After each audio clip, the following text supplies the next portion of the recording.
Good morning. Thank you, Avi. It's interesting. Avi and Ed and Eric and I are all from Chicago, roughly plus minus the same. Avi was a bit earlier, and Ed and I even have the same PhD advisor, Ed Lazier, who is quite prominent labor economist. I sort of strayed into more finance, but it's still, his influence has been overwhelming on. So, Moti, thank you for your remarks. I agree, it's indeed a very, very important issue. And the government actually, you know, you sometimes need to give compliments to the government, actually has been doing quite a lot in the last 5-6 years, sometimes slower than we would love to, but it's doing a lot, and I think that at the end we're going to solve this issue. So what I want to talk about is some of the things that Avi already mentioned. I may be going to give somewhat similar, but maybe a little bit different nuance spin on this. But I want to start from sort of macro view on the economy. As this is the picture, is that Israel does not have an economy. Israel, unlike more than any other countries, has two economies. And they are very, very different, and they basically disconnected. So there is one economy at the bottom there. I use these as a metaphor. There's one economy in the bottom. This it employs about 92% of the people that work in the economy. It's very heavily regulated. It's mostly local, some exports.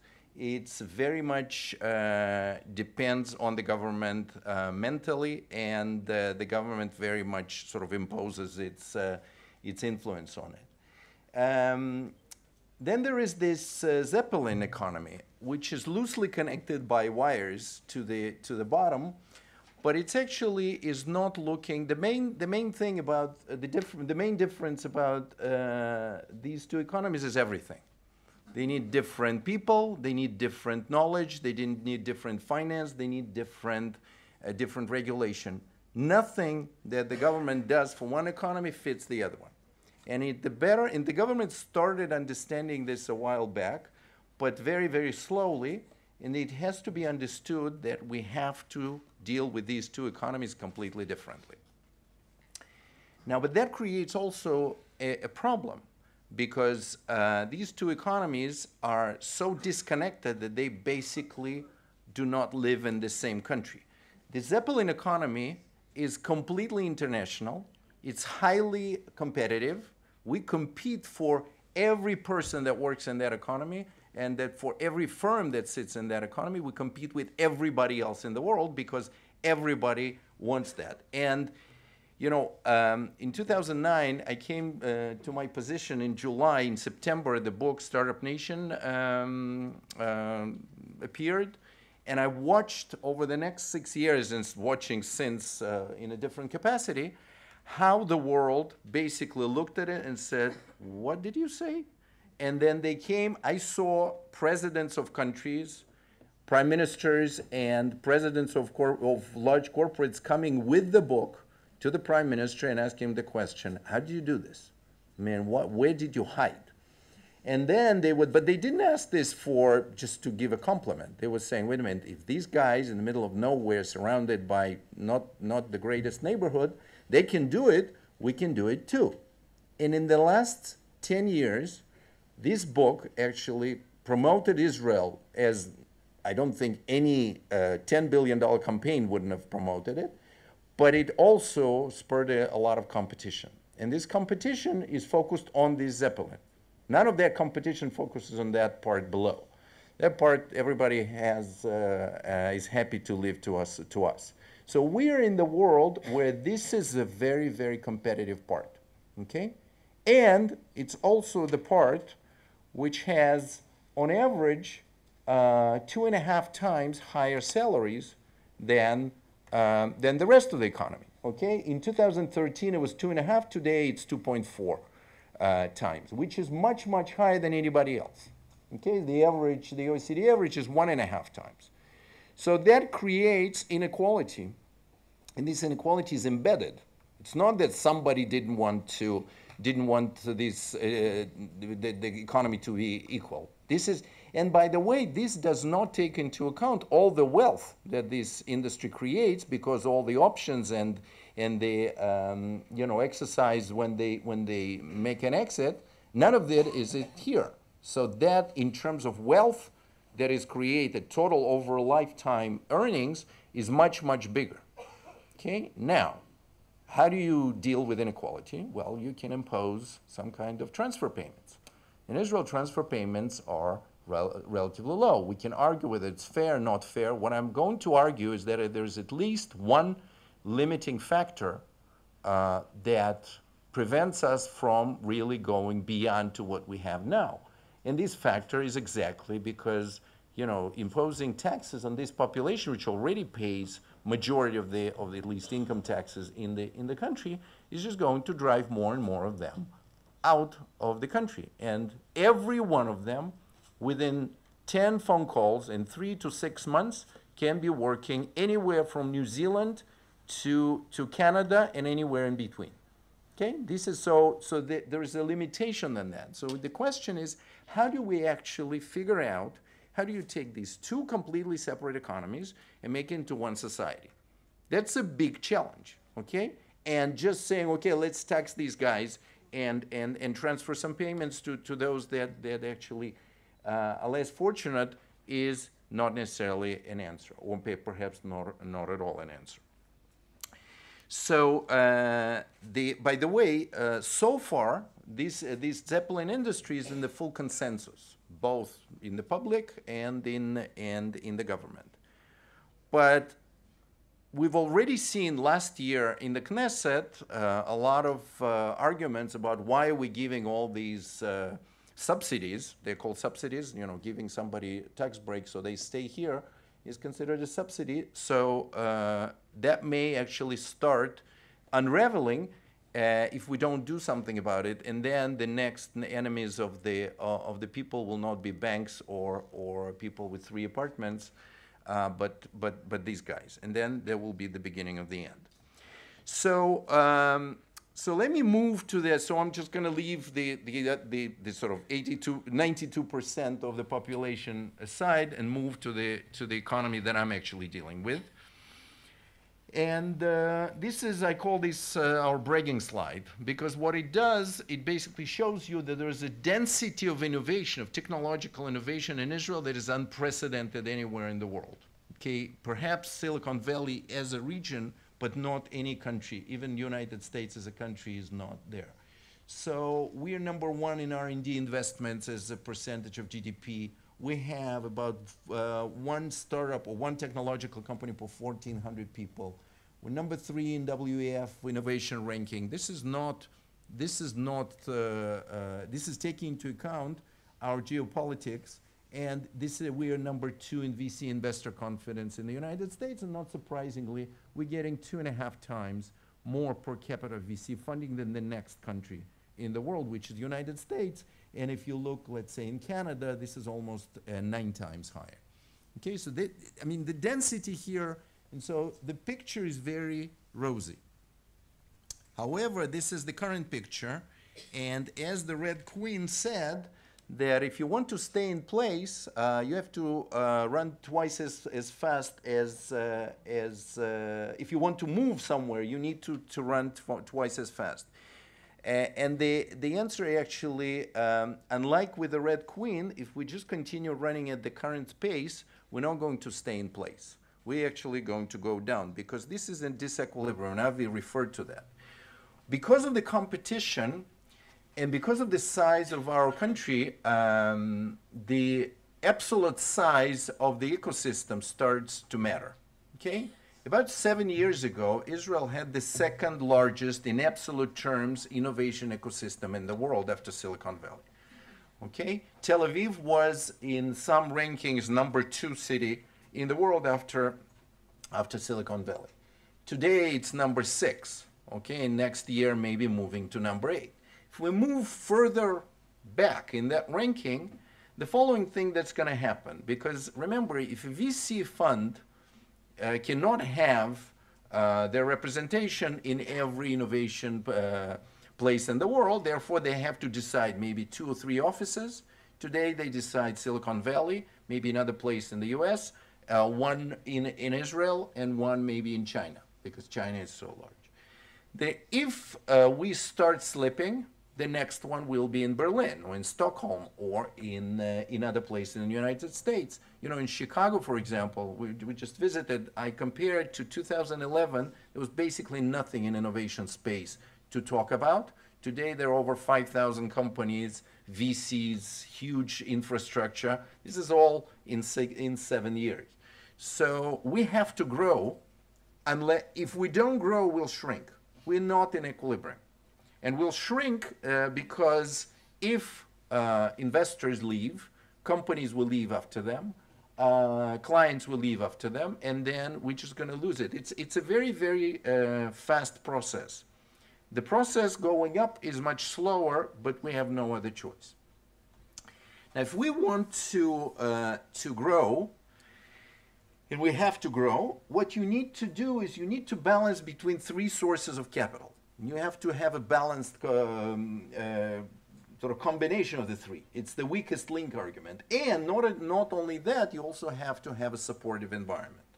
So we'll talk about supportive environment later, but these are 3 parts of capital. So there's human capital. You need people who would work. You need intellectual capital. You need generation of ideas, and you need financial capital. Okay, so if you look at that today, we're already not in balance. If you look at VC funding in Israel, so between 2007 and 12 or 13, you're below $2 billion. In 2017, we attracted $5.2 billion of VC investment. Okay, that does not count all the investment that is brought by companies directly into their operations, hiring people, etc., which you can see is also increasing. These are multinational R&D centers. Okay, from the beginning of the state until 1990, we were growing at a pace of about less than 1 R&D center per year, and almost all of them were greenfield. So the company would decide, I want to put, usually because an Israeli wanted to go home and he was the ranking official, usually researcher, they would say, okay, we'll just put an R&D center around you, you go home. Now that changed in 1990 due to all kinds of conditions, but mostly because of the supply of human capital, the immigration from the Soviet Union, and the IT revolution, and suddenly emergence of the companies. You see, we just moved to under 4 companies. From 2004, we moved to 20 companies a year. And if before, most of them were greenfield, now majority of them is an M&A. So they basically, company comes, buys the talent, and moves and turns it into the R&D center. So there's a giant, in addition to this investment, which goes directly from VCs into the companies, this investment also goes to buy companies and buy talent, but it's just not registered as VC. You can see how much money this is attracting.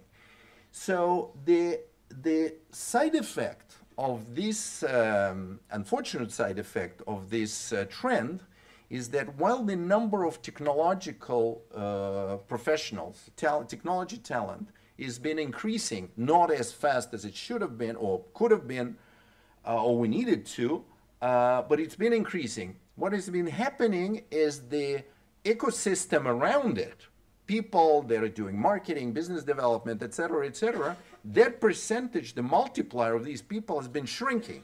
So the core of the ecosystem was increasing, the surrounding, the wrapper of this ecosystem has been shrinking.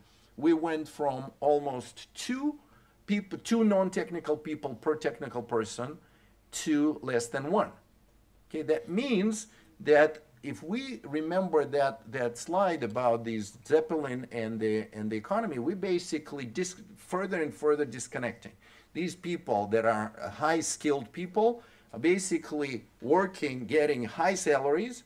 You saw that they're getting 2.5 salaries, 2.5 times higher salaries than everybody else, and they basically not generating any other employment for anybody else. So these multinational centers generating, for 100 engineers, they're generating 30 other jobs. A company that is producing something like not a software, but even a software growing company generates 140 jobs per 100 technical jobs, other jobs.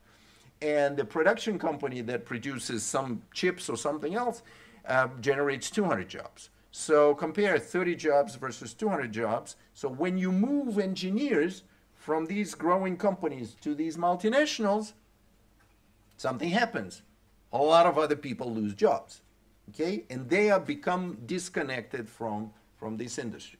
But these two slides basically show that financial capital, we don't have a problem with that. There is a huge influx of financial capital into the country. What we do have a problem is with human capital. The intellectual capital, if we don't do something with it, we're today utilizing the past investments in intellectual capital. We do need to work on that. But I want to focus on human capital.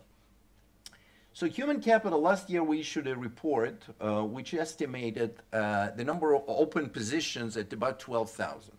Sort of in a closed circle here, I'm saying we are issuing a report in the next month that shows that this number goes up significantly. And it becomes much tighter. Because of all kinds of issues with the survey, there was a big variance of different estimates. Today, the estimates became more precise and much higher than this. And this is a big underestimation because it doesn't take into account the intensified retirement of all the people that came from the Soviet Union, that came in the early 90s. They were in their 30s. They fueled this industry, tens of thousands of these people. They're becoming, in 2000s, they will be retiring from this industry as fast as they came, okay? Because this was a jump, it'll be in the same direction. It doesn't take into account. R&D jobs outside of high-tech sector, it's not necessarily R&D jobs, but jobs that require the same degrees, the same talent that the industry requires, are outside of this estimate because we didn't poll them. And the jobs abroad, one of the things that we found in this survey last year and this year is that 25% of all Israeli companies in the tech center actually opened an R&D center. At this time when foreign companies are opening R&D centers in Israel, Israeli companies, 25% of them are opening R&D centers outside of Israel because they have no human capital. And so once they open those centers, it becomes very easy to adjust their human capital needs abroad, and so they deploy about 20% of their developers outside of Israel. So that is the only reason that this industry is still here and not left, because if that was not possible, they would have to leave altogether. So these are very large numbers. Just to compare, remember this number, okay? Where would these people come from? And this is the supply, at least the universities and colleges. It turns out that the biggest jump in the number of graduates was in 1998 when the government, together with the industry, realized that there was something going on, mostly, Y2000 bug and the demand for people and the .com, etc. So a lot of people went into the studying computers. Colleges increased their enrollment quite dramatically. You can see the difference between the yellow line and the blue line is how many people were coming out of colleges. So you can see that suddenly in the late 90s, a whole bunch of colleges started big admission, and so the numbers jumped. But then, so remember this, you have to take 4 years back, 3 to 4 years back to look at the decisions, okay? Because these are the graduates, so it's after the degree. And so the number of graduates, the industry declined after the .com and never recovered until maybe 2-3 years from now, when it's going to surpass those numbers for the first time. Remember, the industry almost doubled since then. So we're talking about 4.7 thousand graduates. Let's say it's going to be 5. 75, Yael is here, her study shows that 75% of them go into the industry. So the industry actually gets less than that. So it's about 4,000. So the industry, if we take all of these people that are coming out, it will require 3 years of uninterrupted supply just to fill the positions that are currently open, actually more than that. So that is definitely not enough. And it, like I said, we didn't even start thinking about the retirement, and we didn't start thinking about filling all these jobs in the defense industry, in the insurance companies, in banks, etc., in the government. So this is not a pretty picture. We started talking, we issued a report, the National Economic Council issued a report in 2012, and so things started improving because it was a joint position. Michal took it up and started the process. You know, it's the government pace. Unfortunately, it was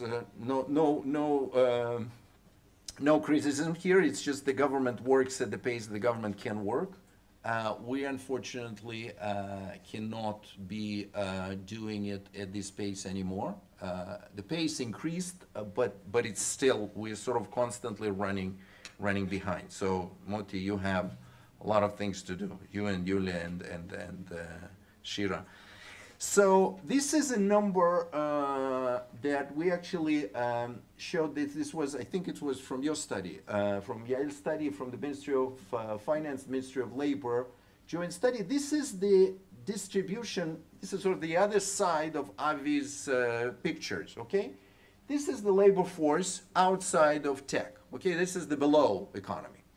And so we partition it into 4 pieces: men and women of the non-Haredi, non-Arab, then Arab men and women, and ultra-Orthodox men and women, because this is basically a macro view. Okay, so men about 40%, women about 40%, Arabs about 17%, ultra-Orthodox 4.2%. Even though they're about 10% of the population, but their pyramid is very, very wide, so majority of the population is very young. So they're not yet in the labor force, and the participation is lower. So, however, this is how the picture in the high tech looks like. Okay? So basically, we have 75% men, okay, consistent with the numbers that Avi showed, 23% women, but the distribution of men and women in the high tech sector, their professions are completely different. Okay, because there's much more. So if you take other places that we have, I'm not going to say where these numbers come from, but if you take an organization with 50-50 men and women, then you look at the technical part, it's 23% women, 75% men. If you take high-end technical, it can go between 10% and 3% women. Okay, so this is very, very sharp decline. And of course, Arabs is 1.4%, which is, you know, less than 10% of their participation rate in the population, and Haredi is 0.7. This is not sustainable, especially if you look, at least if you do extrapolation forward. These are not estimates. These are ID numbers of people who are already born. Okay? So you can see that the man, and here it's important to sort of qualify a little bit what Avi said. Avi said something about that we can no longer get more people out of these populations, or at least out of one population. The yellow population, we basically maxed out. Okay? There are still some pockets in the periphery with a better education system, etc. You can get more people into high tech from periphery. But if you're looking at metropolitan areas, middle class and upper middle class, men coming of these families, they basically are, their percentage of participation is almost 30%. So you can't get, you know, you need the very high cognitive skills, and so you're not going to get any more. And by the way, notice that they're declining in numbers in terms of new cohorts that are coming and then coming back, but there's no growth. So you can't get growth out of this. So let's forget about men for now. Women, non-Arab, non-ultra-Orthodox women are also not growing. They're declining and then go up, but there we have a huge potential to grow because they basically are enormously underrepresented on the technical side of this industry for a variety of reasons. Okay, one reason is the perception. We now have a program of trying to educate 10 and 11th grade girls in high schools that they can actually be geeky enough to get into intelligence units and to be technical part rather than non-technical part in these units. Okay, so this is something that they don't think about, but they're conditioned to think that this technical stuff is for somebody else. We can't afford this. That's true that we have the highest percentage of people in the world working in tech. But unfortunately, because we're only 9 million people, we have to mobilize. It's almost like military mobilization. We have to mobilize everybody who could be in this industry, because if we move them to alternative industries, the productivity drops by almost over 50%. But the biggest kick is actually in the other two populations. So notice that we are here in the 210,000 people in 2016, and we're moving to 300 people. So it's almost a 50% increase just in bodies. Okay, if we continue this picture, if we continue this picture, these bodies are relevant. We have to change the composition. So here, the diversity, increase in diversity is not nice to have. It's the only way to increase the number of bodies that are going to work in this industry, and as a result, to grow the industry. That's basically, there's no other way. The next steps, this is basically one of the things that, this is the last point that we need to be very, very careful, is that sort of doing more of the same is not going to get us there fast enough. Maybe it'll get us there, because if you look at some numbers, today Arab women work at the same rate as Haredi women worked 25 years ago. Okay, so we don't have 25 years. If we want to have the same technological leadership as we do today in 10 years, we have to figure out how to allow this industry to grow over the next 10 years and not in 25 years. There's some suggestions that we can perhaps discuss. One of the things is that today these two populations are screened and trained in such a way that there's a huge waste of talent. I can go into that. Just standard screening, for example, SAT tests are not working well on these populations. This has been shown again and again.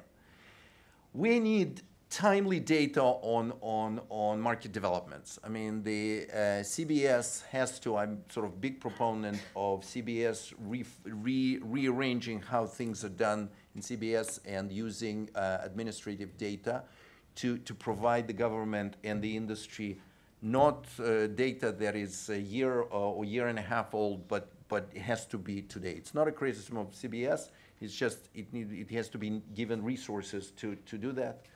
We have to open bottlenecks in universities. I mean, the plan that was the government given for 40% increase in the number of graduates, it's a great plan, and it's probably going to be completed way before its deadline. But just to give you a perspective, there's a small company in Jerusalem called Mobileye. All the delta for the next 5 years is the number of people that this company needs in the next 5 years. Okay, so we're not solving a problem. This is way, way, way bigger challenge, and the goals need to be adjusted. One of the things that we need to consider as a government, Moti, this is a challenge, is that today we try to estimate, the government tries to estimate what the industry will need at some point. Then it tries to find who can actually provide this training, and in all those estimations, at the end, the industry is in big shortage.